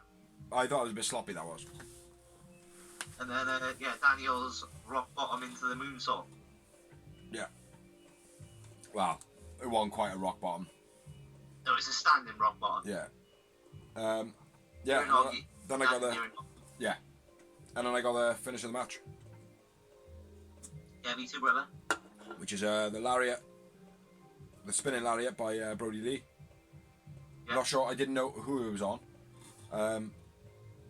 Yeah, and then Colt was told to win. Yeah, he tells Stu to tag in. Yeah, which he kind of reluctantly walked over and was like, yeah. You know, so I don't know. Again, could be cracks appearing. Yeah, so Dark Order win the match. Man of the match for you? Stu Grayson. Stu Grayson. And I surprisingly had one moment. Well, I topped you on this one, and I went with 3 Maui Wowie moments. Wowie Maui. Yeah, and then we had a promo, which was Tony Schiavone going, hold on, I got Britt Baker on the thing. And then when it goes to Britt Baker, someone turns up in a mask and dreadlocks, pretending to be Big Swole. And then, holy shit, it's Big Swole. Yeah. Throws paper at Britt Baker, throws up the served letter or whatever it was earlier in the night, and then Britt Baker... I actually thought that it hit Rebby in the face. When she threw it, I thought it bounced off Rebby's face, and then Britt Baker just reacted. Yeah. You know what I mean? I'm not sure, but she reacted like literally someone had just slammed it in her face with a car. Do you know as well? You probably do, but side note, you know Rebby? Yeah. She's the rebel off TNA. She's Rebel. Yeah. Did you not know that? No. What? I know. It's like when she was first on it, she's going, Reba, when she was in the dentist's office, Reba, come and do this. And she's like, my name is actually Rebel. I'm like an established wrestler. What? Dickhead. Yeah, so Big Swole throws paper at Britt. Britt screams like a nutcase. Yeah, and then we move on to... So, we had a promo for next week, which is Fight for the Fallen. Oh, fuck, I should have gone for a piss after. Shit, go on then. Cody's open challenge for the TNT title, which on Twitter, Eli Drake has been dropping hints it will be him. Side note. A lot of people have been doing that though, haven't they? I know, but Eli Drake's the biggest name, I think. The one worth mentioning the most. Yeah. Then we have Lucha Bros versus FTR, which is going to be sick. Mm-hmm. It's anything like the 8-man tag we just had. Yeah. You know. Then we've got the Elite, which is the Young Bucks and Kenny Omega versus Jurassic Express in a 6-man tag. Yeah. And then the match, which was supposed to be the main event of the evening tonight, but isn't because of the COVID-19. John Moxley versus Brian Cage with Taz for the AEW World Heavyweight title. All the donations and proceeds from this will be going to victims of COVID-19. Well, Tony Khan, little side note on that, Tony Khan has already donated 1 million, I believe, of his own money. Or his dad's money, whatever the money's come from, collateral from AEW, I don't know. But he's donated to COVID victims already. I'm sure Jericho has as well. I don't know about that, I've not heard that, but I wouldn't be surprised. Wouldn't be surprised with that at all. Like he genuinely does do a lot of good for people. So. Yeah. Most wrestlers do, I'm not going to lie. Like I said, John Cena's done a lot. There's a lot of wrestlers that do a lot. Roman Reigns. Yeah, The Rock, many people. Anyway, we're moving on to the main event of the evening. I thought he stalled then. I thought the internet stalled, like. I know. By the way you looked at no. What's up, Doc? Yeah, just popped out your shell. What? Something's broken. Yeah, no, it was it certainly was a main event. It I was a main thought it was event. a brilliant match. It was a brilliant match. I'm tooling at the You moment. got it. We're actually Big Z there. Orange Cassidy. This is La Champion. AEW's Chris Jericho. Yeah, A little boy. bit of the bubbly. A little bit of the bubbly. Yeah, very cool match. 21 limit. 20-minute time limit. So Cassidy had his own music. He normally comes down to the best friends music, doesn't he? But Yeah. he comes out to his own music. When he first came out in AEW, he did have his own music. Yeah, I know he did, but But they yeah, haven't used it exactly. since he's joined the best friends. He's been coming out with their music all the time, hasn't he? Yeah. Which, I gotta be fair, the best friends music is one of the best, my favourite tunes in AEW. Yeah, I think we should have a go at making it. You know, I think we should have a go at making that one. I thought you did. I thought you. I had a little mess around, like, but it'd be good to like just do a vocal one. Yeah. Like, I'll do a bit of beatboxing and then I'll record that, and then you can do the like a best friends, you know, and I'll just cut it all together. Yeah, so he comes down to his own music, comes down with best friends, but sends best friends to the back. Says basically, I want to do this shit on my own. Yep. Which they've been doing that anyway regularly. They've been coming down, holding up the towels, and then off they fuck. Yeah.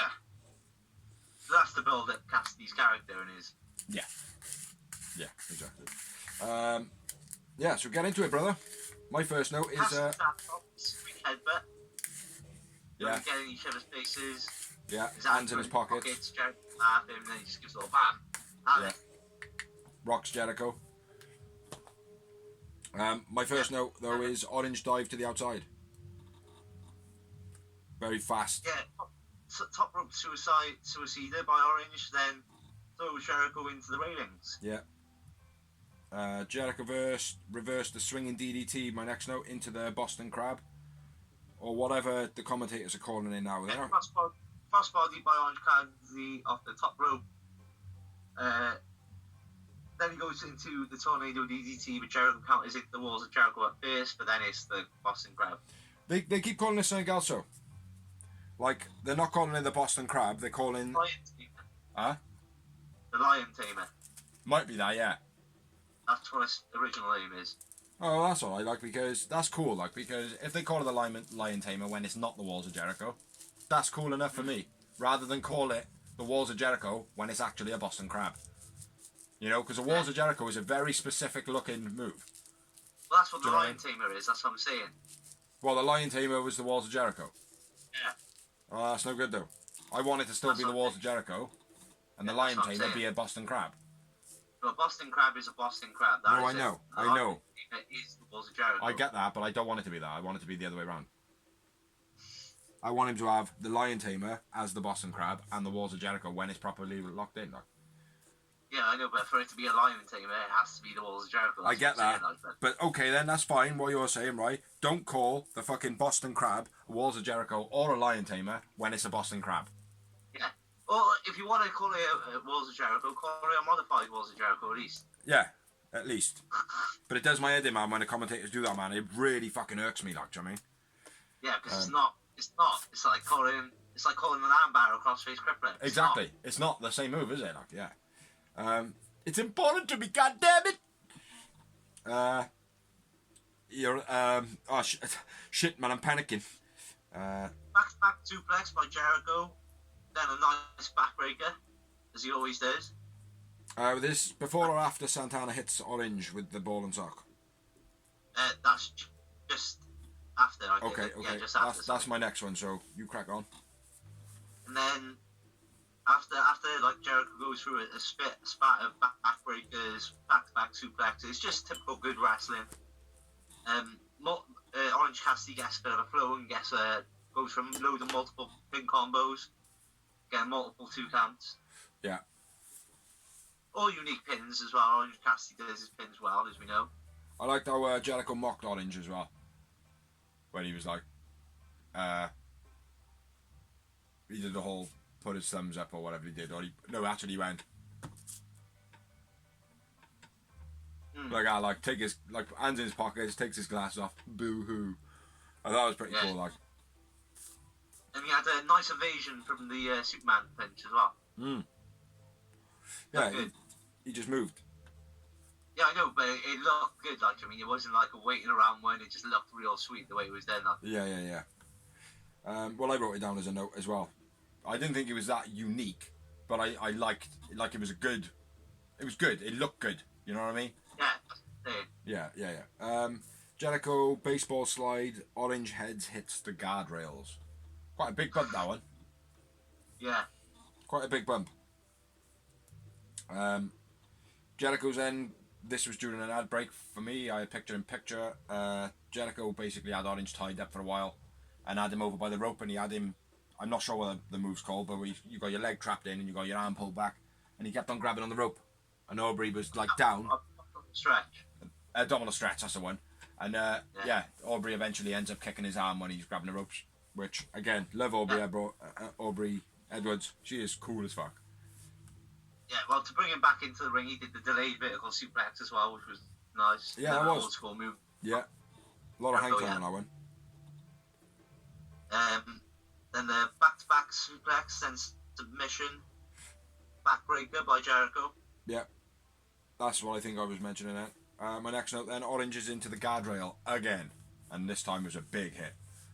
Yeah. Seemed like a big impact on that one. Yeah, take over then, bro, because I've been talking most of this. So. No, it's all good, mate, because I'm literally just popping in with my next notes, because I think you have got more than me. Like I said, I didn't make too many, because I haven't slept that much, mate. Yeah. Well, I'll tell you what my next one is. The Head Says a Takedown by Orange. That was cool as fuck. Super kick to Jericho, which was the whole... Boom! Have it! Do you know what I mean? I caught everyone off guard. Yeah. Caught everyone off guard. It's Jericho then with the half-star frog splash. Yeah, which beast, he got some nice fight. He did get some nice hot on. I was just going to say that. The orange splash, they call it. They call it the orange splash. I call it the half-star frog splash. Diving DDT to Orange by Orange or to Orange. I didn't write to or by. I think it was Orange hitting Jericho with it. Well, Cassidy did some mad flip over the top rope first to take out Santana or Ortiz. Yeah. And then Orange hits the top rope diving DDT. Yeah.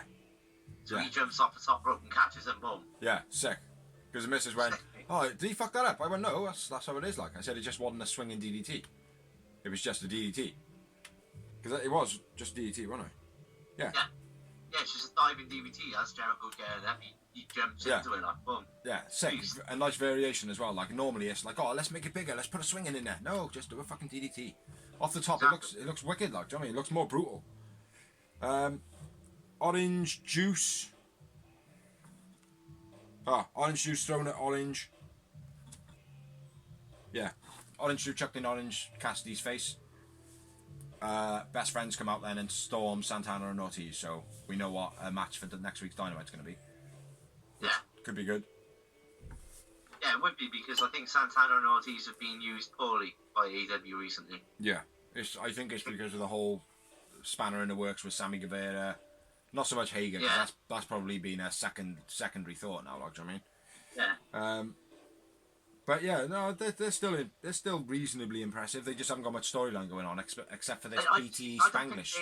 I'm not dissing them as wrestlers, because they're in ring. I think you're still dope. I'm just saying, I think AEW have been what we blame WWE for doing and misusing their tag team. I think they're falling victim to that a little bit. But they are in Jericho's payroll, so they're still getting a rub. Do you know what I mean? So, what else we got? Blah, blah, blah. Jericho hits a code breaker, which Cassidy kicks out of. Yeah, he gets 2 count, doesn't he? Yeah. Then Cassidy avoids the Lion Salt, then hits the Mission Yuki driver. Did they call it the Stunt Dog Millionaire? No, first it was the Mission Yuki driver. Yeah. Then, what we would know is it used to be called Sliced Bread, Okay. or the Slim Dog Millionaire. Yeah. That's what they called it. They called it the Stunt Dog Millionaire. Yeah, I thought they called it the Stunt Dog, but then they were calling it the Slim Dog as well. Because originally it is the Slim Dog Millionaire Yeah. or Sliced Bread. Yeah. It's cool though. And not. Yeah, and then Judas on his mind was the finish of the match. Yeah. He hit Ed Jericho hit the Judas effect.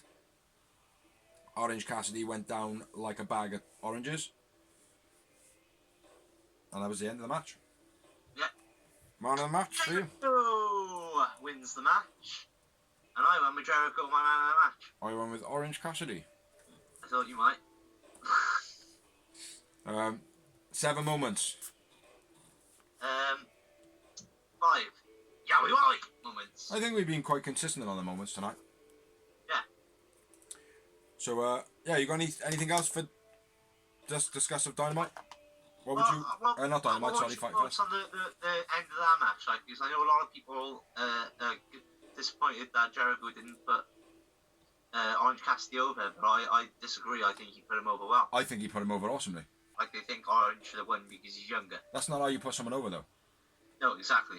You know, the whole, you didn't win this time, kid. You might, maybe next time. Maybe next time. And then when he finally gets his win, it's like, look at Mikey Whipwreck. Exactly. Do you know what I mean? Like, never won a match, mate, but then, like, he was a nobody. Do you know what I mean? Like, yeah. You know, he was building, and then he got a win, and it was like, fucking hell, that meant so much more. Like, do you know what I mean? Same as Tommy Dreamer and Raven. Yeah. Yeah, you didn't even come through, mate, and I lip read it, like, do you know what I mean? Yeah, exactly, like, you know, there's more to a build-up of a character than just having wins. I mean, wins don't mean fuck all, you know? It's getting the shit kicked. They mean a little bit, but they mean that, like CM Punk said, I can't keep losing to all these old fuckers week in, week out and be believable main eventer. That's shit. Exactly. But you can lose matches, but keep getting up. Do you know what I mean? Like, you can have the shit kicked out of you and come back. That's another way of doing it. There's lots of ways of putting people over, like, do you know what I mean?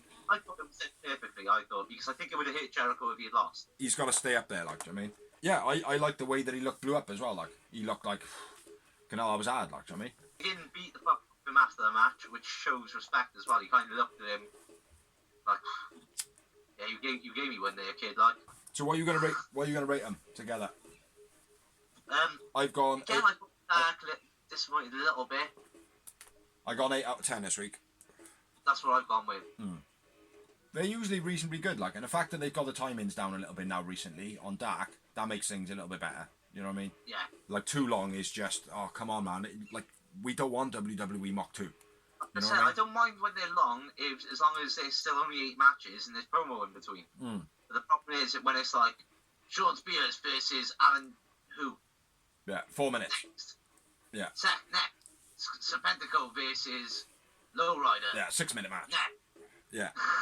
Like, it's just too much, like. They do need to split it up slightly, but I do like the format of where it's just quick into the next one. Like, they do need to, I think, just have something in between each match.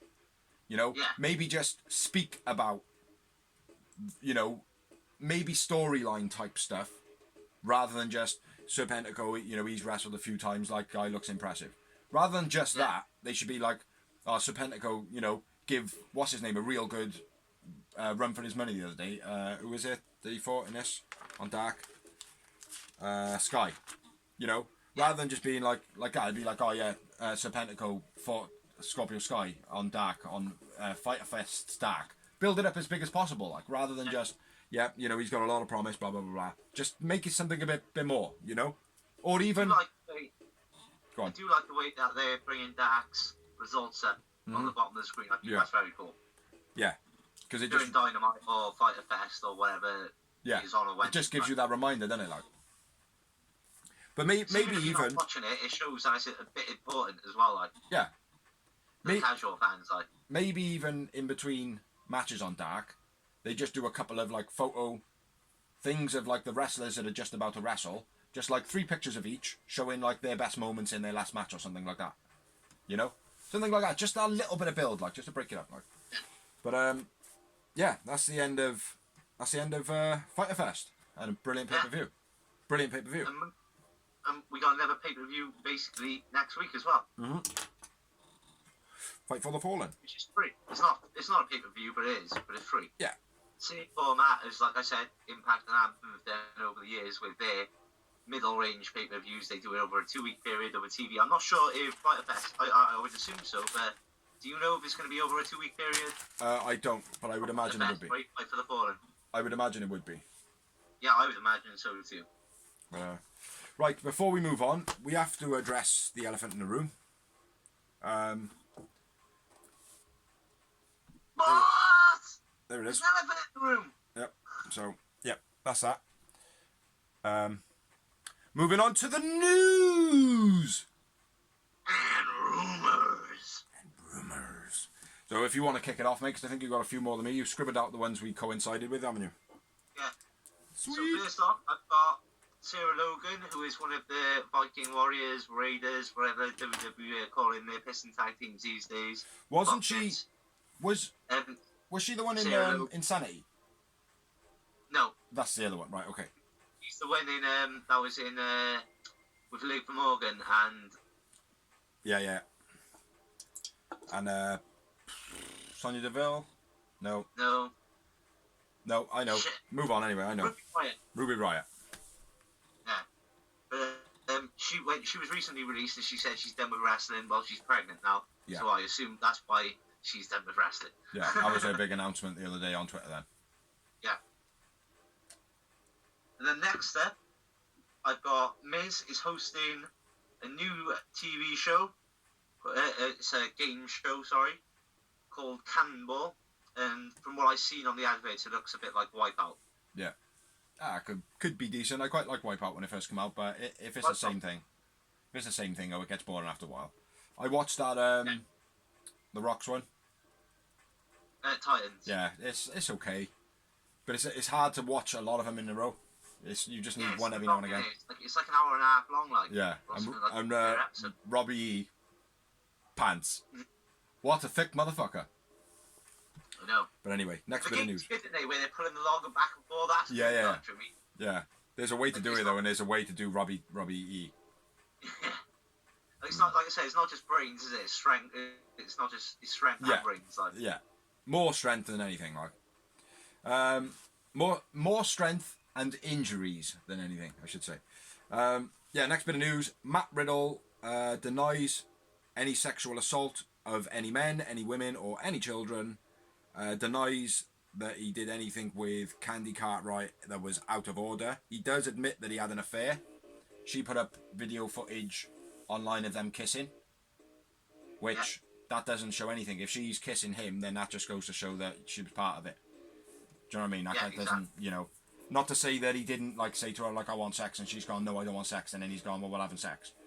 If they're in a kind of a fling, I'm not gonna lie. WWE, we know they're a machine, yeah. Yes. If there is any wrongdoing, and if he's lied and said like they wouldn't have let him say, they'd known 2 years previous. They wouldn't have let him release that statement and keep him on TV. Yeah. No, they'll get rid. Yeah, he would just be instantly gone, wouldn't he? Let's be fair, because Exactly. he's not a big star like a Goldberg or a Rock or. Yeah. I mean, he's a future.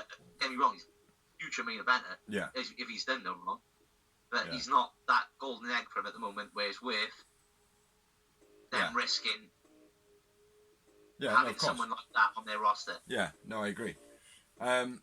Well, I think there's a bit of damage control going on here as well. I think the way he's playing it is very political. Not like political, but, wrestling politics. You know what I mean? Well, you also said as well, the reason, and I believe it, why would you want to talk about yourself having an affair? Your wife doesn't want to hear about you having an affair. No, exactly. Public, for me. Yeah. So. Yeah, it's a hard line, because at the end of the day, you're a famous person. What you do is it makes you an idol. People look at you for guidance, and they look at you for inspiration and shit like that. And then when they find out you're doing stuff like that, parents go mental, because that's the big thing. Parents go what the fuck, man? You can't be doing this shit. My kid looks up to you. And then when a kid's told oh, you can't look at this person anymore, they're like, oh, well, why? And then they're gonna rebel, and they're gonna want to look, and then they're gonna find this shit out and think it's okay. Do you know what I mean? It's just massive spiral, like, do you know what I mean? So, Yeah. but anyway, move on, brother. Triple H admits the Great American Bash was to compete with Fyter Fest. Says AEW had competition. Of course they're competition, because they run on the same time as NXT. It's like anyways, like it's normally Vince and everyone else. No, they're not competition. They just happen to be on the same night. Based on their back, Triple H is like, well, yeah, of course they're competition. Yeah. So act like it doesn't exist first, and then when it actually is kicking your ass, you've got to then go, well, yeah, there is competition actually. But before long, it'll be like, yeah, we're gonna have to stop NXT because they're fucking whooping us. Do you know what I mean? Well, what's going to happen first is Vince is going to go, right, Paul, you're failing. I'm going to take over because I know what I'm doing, and then it's going to go to shit, just like ECW did. Yeah. Yeah, I read a little bit of, like, it wasn't news, but it was like a list of 20 people that have gone to Raw or SmackDown and who have just been fucking destroyed. The Triple H pushed and was making, big. Yeah. So, yeah. being one of them. Yeah.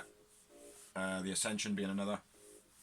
Yeah. But yeah, Vince is a fuck Vince. Fuck Vince. So, next bit of news from me. Jericho and Tony Khan tweet about, and rightly so, that Vince McMahon, fuck Vince, is welcome to the eye for an eye match in WWE. That sounds like a blood and guts thing, doesn't it? Mm-hmm. Does sound like kind of bloody and guts, taking an eye for an eye. Yeah. Vince ain't going to do blood and guts, though. It wasn't that. It was the fact that Santana and Moxley did the whole eye for an eye match, didn't they? No, I know. I was going to get to that, but ultimately, an eye for an eye, where they've even said, we're going to use CGI in the match. Right? WWE have said, we're going to use CGI. Oh, okay. I didn't know that. So, basically, they're going to try and make a film. Yeah. Now, it's going to... Pulling someone's eye out involves blood and guts. Mm-hmm. Vince is definitely against blood and guts. Because he said it. He said he's not going to be like that second-rate blood and guts show. You won't see that in WWE. So, as I'll go back to the original, Jericho and Tony... Your man, because he also wants a movie empire. Yeah, of course. Of course. But I'll go back to my original note. Jericho and Tony Khan tweet about the eye for the eye match and says that WWE is welcome. And it's solely true. So... Yeah. So fuck Vince. I'm not gonna lie, right? Like, everyone will go on about this. I'm sure it's been done in the past. WCW did it. WWE have done it back in the past as well. Not quite to the extreme that it's been done now. But they've done it where, like, somebody's, oh my god, he spiked his eye. Yeah, and oh then my god, the next week. He's got a bandage. Yeah, it's like what I always feel like it is, right? And not so much now because there haven't been many competitions, but it seemed like on the independent scene, if something blew up on the internet, all of a sudden then everybody in WWE will be doing it. So it's like someone gets hit over the head with a fluorescent tube, lighting tube. Then every week then, every single wrestler will have at least 3 spots in their match where they hit someone with a tube. Yeah. That's what it seems like. But now it seems like they're almost not fresh anymore. Feels like WWE ain't fresh. It feels like they're now tailing. But I'm not going to sit here and go, Vince copied this, because it does happen. And like you said, if something's good, it'll be mimicked. But like I said to you, everyone's acting like the cinematic thing is brand new, right? WWE did it years ago with the graveyard matches, whatever they were. They weren't really cinematic, though. They were just cut well. Yeah, well, when you think about it, back then, that's what cinematic was. It was. Cinematic is with the big, like, surround noise and... WCW did it with, like, a lot of things. Like, I'll give you that one. They did it more. On the back of a moving truck, which related, like, a speed race. But it wasn't cinematic. Like, that one would be closer. Cinematic is when you've got, like, ooh. You've got that, like, do you know what I mean? That's cinematic. Like, in that match on the back of that truck, it was just... There was no... Oosh, oosh. You know what I mean? What I'm saying, it's like everyone's giving, like, Matt Hardy props to it. And I'm not saying, like, Matt Hardy doesn't get props to it. I'm just saying, like, things like this have been done in wrestling for years. Everyone's just acting like it's brand new. Similar. It's not really. No, it is brand new. That's the thing. It is brand new. It's like, I think if you watch back some of the old stuff that you're referencing, and then you compare it to what's happening, like with the AJ Undertaker, the Matt Hardy final deletion, and anything that was in TNA while he was booking Matt Hardy, some of the stuff that he's doing now, it's got, like, when he does the stop the multi-universe and all that, straight away there's music in the background, making it more mystique. So if you went to a cinema and just watched a film with no like cinematic effects, do you know what I mean? Whereas back in the day, things were filmed because of the effect of it. Not, I said with the truck thing, like, I mean, you can't think that. Like, I mean, they were filming it from a helicopter. And that's what they did. They filmed it from a helicopter, but it wasn't it was necessarily. It was on a motorbike. Yeah, and that's what I said. The back of a truck, like, that one of WCW is a lot more credible to be a cinematic than what anything that WWE's ever done. When they did the coffin matches. And I can't remember who else. I'm sorry, but it might have been Ric Flair. But I think it was Dusty Rhodes. It was definitely Dusty Rhodes. And it was one of the members of the Four Horsemen, I think. Well, I truly believe that whether or not that it's been done in the past to any degree, Matt Hardy is the one that has basically modernised it, added something that was much bigger to it. That's what I was going to say. He's definitely involved there. He's modernised it. I just don't think people are giving him props for a whole new, brand new idea. I don't agree with that. Well, they should give him the credit for reviving something that haven't been used for 20 years then. And evolving it and making it. Yeah. Because it never worked before, let's be fair. It would only work with The Undertaker. And it works now because of the cinematic editing that we're all available to do. By adding music in the background, adding sound effects to punches, to landings, to glass breaking. You know? It was back in the 80s, the 90s. And now it's more acceptable. Because more people can edit themselves. When you watch this stuff, you break it down in your head, like. Yeah. So it's like, oh, that was cool. Do you know, like one of the things that was mentioned about the one thing mentioned about AJ and Undertaker was the sound effects on the punches. Yeah. That's cinematic. Yeah. You know what I mean? That's a Bruce Lee movie. Yeah, but wrestling's done that in live events. The speakers under the ring sometimes. Mm-hmm.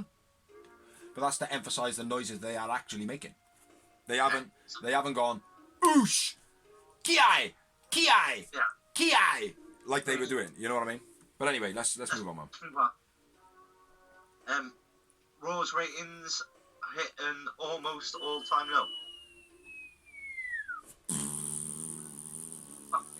Fuck Vince. And I'll agree with that because, like I said, I watch everything, and Raw is my least favourite show to watch. Yeah. It goes AEW, SmackDown, Impact. Those are my top three at the moment. So any wrestling fans, that's what you should be watching. Okie dokie. In my view. If you've got time, unless you've got other hobbies in life, or a life. Next bit of news. Kota Ibushi didn't have a clue who Vince McMahon was when he fought in... Can't remember what the match was, what the tournament or whatever it was. But Kota Ibushi. Yeah, the Cruiserweight title, I think. Oh, was it? Well, 205 Live, was it? Well, it's on NXT. Right. As well now. That was it? NXT. It was NXT. That was it. Yeah. But he went to the backstage, high-five Vince McMahon, and didn't know who the fuck he was. So, fuck Vince, and big up Kota Ibushi. Big up. You are welcome round here for a beer anytime you like, buddy. So, the rumour was originally that Tony Gunn received a cease and desist order. Yep, that's my last bit of news. So you crack on then. Because that was the ruined original it. rumour. You fucking ruined let it. us know the rest. You fucking ruined it. I'm going to just talk to this elephant. Billy Gunn stops Tony Gunn from using the term gun show. Sends him a cease and desist letter. Doesn't send him a cease and desist letter. His wife basically rings him up and says, look, we have trademarked those things. We're going to give you an opportunity to, can you please not use them? Can you try and figure something else out before, essentially, legal action has to be taken? I do feel for the man. I do as well. Because his name is Tony Gunn by law. That's his name. And he could fight this. And he could say, well, no, I've been using this for the last however many years. Fair enough, some of the stuff that you've copyrighted. But this, no, I'm fighting you for it. He could do that. But he said that he can't be asked. Is his birth name? Is it his birth name? Yeah. Well, then I completely disagree with you. They can't do anything about it, I would think. He can't, like they said, he can fight it. But the thing is, obviously, fighting it involves money. He's probably weighed it up and gone, is my wrestling career going to be, that long now? Is all that money that I could potentially lose against Billy Gunn, and not, lose all that money and lose my fortune what I've built up now? Does it outweigh just, rather than calling myself Tony Gunn, call myself Tony Gurt? or something, do you know what I mean? Tony Gon. Yeah. Tony Gon, that would work. Tony Gann would work. Huh? Tony Gunn. Tony Gunning. Yeah, do you know what I mean? You know, Tony Gunning. the pistol show sounds shit. The rifle show, the revolver show, like you can change it up, like, do you know what I mean? Like, it's if you, obviously being an independent, it's going to be quite difficult, you know, but still plausible. I think it's a bit of a shitty move. I'm not gonna lie. It is a shitty move. It is a Billy shitty Gunn, move. to be fair, he isn't really. I'm sure he's not pushing much merchandise and. What I do think it is, though, I think it's for his son's future, like, you know, to try and garner them some sort of trademarking on stuff so they can, you know, merchandise over the years, like to earn him a living, you know. Yeah. He's protecting his family ultimately, but at the same time, he's fucking over another family, you know. Yeah. Which, what makes it worse is it's in the same industry that he's in, you know. It would be a nice gesture if AEW brought him in for a few dark matches and gave him some exposure, maybe. Yeah, you know, and so, yeah, that would be cool actually. If, you know, if Tony Khan was to reach out and said, look, we know we've put you in a shitty situation, like, you know, let us put you on the main screen and do like a name change for you. Yeah. You know, rather than you be called Tony Gunn, you be called Tony Khan. We'll do you a promo package. You know, it wouldn't, like, I could sit down and do editing for 4 hours, man, and create something reasonably decent. Do you know what I mean? Yeah. As long as, you know, if they did something like that, I tell you what, that would be mad props. Mad props to AEW. Having been on TV because it wouldn't hurt Billy Gunn to lose to a newbie. Yeah, exactly. It wouldn't hurt. Yeah. You know? But if that was to happen, if they were face off, then Billy Gunn's kind of going to have to feel obliged at the end to go, actually, go on, keep the gun show. That could be a possibility, but, you know, to have something start to go on TV, then to back down is not really a good look either, is it? You know what I mean? Well, the storyline out of it, and then Billy goes to do that, and then Austin goes, "No, that's mine." Yeah. Bam. Yeah, and then bring Tony Gunn in. Yeah. Could even maybe bring him in, tag up with the gun show. I don't know, like, do you know what I mean? I don't know. But it could go anywhere. Because that's what's beautiful about wrestling at the moment. Yeah. You just don't know. And my last bit of news, which I think I'll announce it, you explain it, is AEW win the ratings this week. Again. But apparently they don't. Well, They do and they don't. They didn't win the overall viewing figures. They had The overall viewing figures back to NXT. This is how it worked, right? They had less people tune in and watch the show than NXT. Okay? So, if there was 10 people in your room and 10 people in my room, that makes 20 people, right? If 15 of them watched your show and 5 of them watched my show, that's what's happened, right? Yeah. The problem being, which makes AEW the ultimate winner, is WWE, NXT, whatever it is, they have got more viewers, but in a demographic of people that people who put programs on TV don't really give a shit about. Nobody caters for the over the 50s. Yeah. Do you know what I mean? Like, over 50-year-olds, they watch daytime TV, quiz shows. They watch. They don't garner for that type of audience. So, although they've still got people in that category watching their shows, not as many as AEW. AEW are smashing them like by 30% in some of the demographics. They're fucking smashing them. So they've got more viewers in the category that the people that put program. I don't know why I'm doing this. They've got more people in the categories that the TV production companies advertise to. Yeah. In them viewers. 25s to 40s. Basically, you've got everything from fetus up to 49. And that's not to say we haven't got 50-year-olds watching, because we will have, you know. It's like, I'm a couple of years away from 40. Do you know what I mean? Like, I know, I look 21. You know, but at the end of the day, it's like, I'll be in that demographic of what I'm watching. You know, like what age, you know, my TV will know, or my, you know, where I live and all that shit, like, you know, they'll know what I'm watching. So my demographic is whatever. But the older viewers that don't so much watch the Attitude Era anymore, they're starting to come back. They're watching AEW, you know. So that I do think that the over 50s will eventually pop up, you know. But every other demographic. Well, that I've seen on AEW, WCW fans, and like I've left since WCW, and I've Yeah. come back. Yeah. And this is what's exciting as well. Like, I mean, because like I said, back in the day, mate, wrestling was huge. It was smashing thoughts. It's because it was cool, mate. It's like when wrestling was. 9 million, like, for me. Say that again. So between them, Raw and Nitro was smashing 9 million. Like, between them, it was 9 million. It was like 5 million to Raw, 4 million to Nitro. Yeah. 5 million to Nitro, 4 million to Raw, 4.5. Yeah. 4 point, like, do you know what I mean? That was like wrestling was big then, like, do you know what I mean? It was massive But back the then. thing is, as well, it will be different because obviously back then there was no internet either. But it's funny, right? Because the best era in wrestling, the coolest era in wrestling, right? Wrestling fans, being wrestling fans, were the uncoolest. Yeah. Does that make sense? Yeah.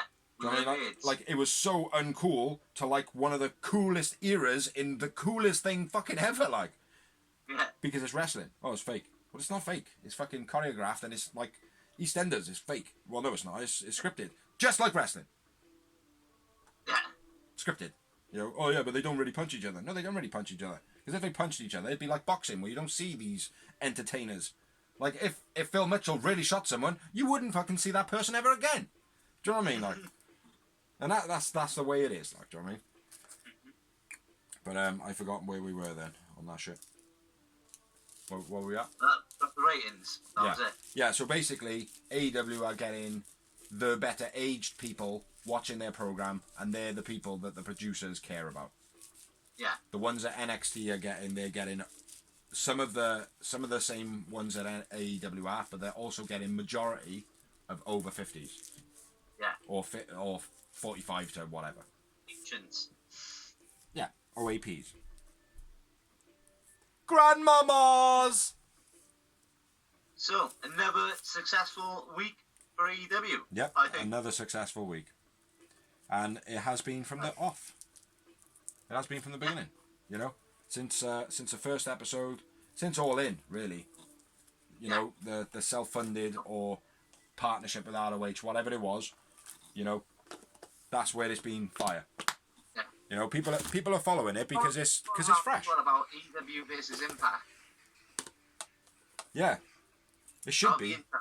It should be more about that, really, because, you know, ultimately AEW come in and they just ignored Impact. They just went straight for WWE, but you can see why, really. It's like, not to say that Impact is not a challenger, but Impact doesn't have that much extravaganza. Been ruined.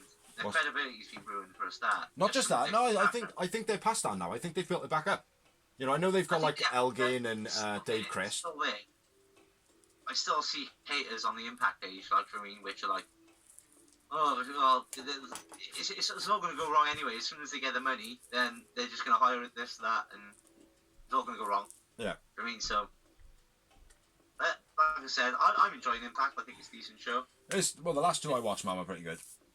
They were pretty good. I think it was like one or two matches of a shit. Yeah. But yeah, it's pretty good, like. But yeah. Overall, though, AEW doing brilliant.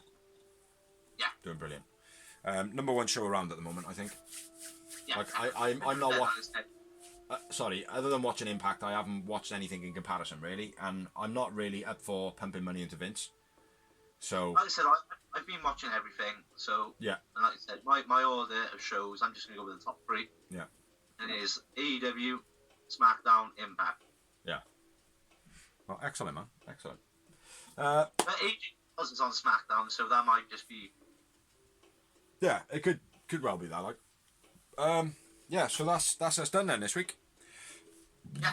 And I've just I'm not going to go through the pages because Big C's kind of being there from on the credits. Yeah, I think we have missed a few out, man.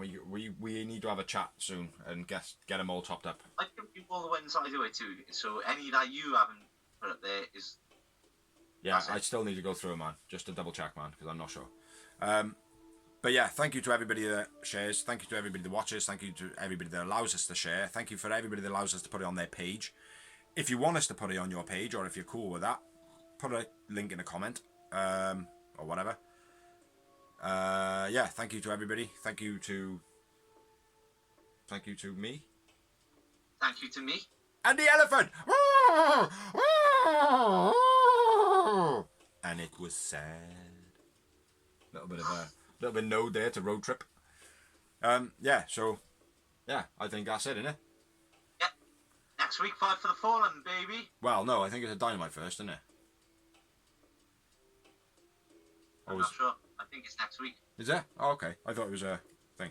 Well, let's see what pay-per-view WWE puts on. So, yeah, we'll leave you on that.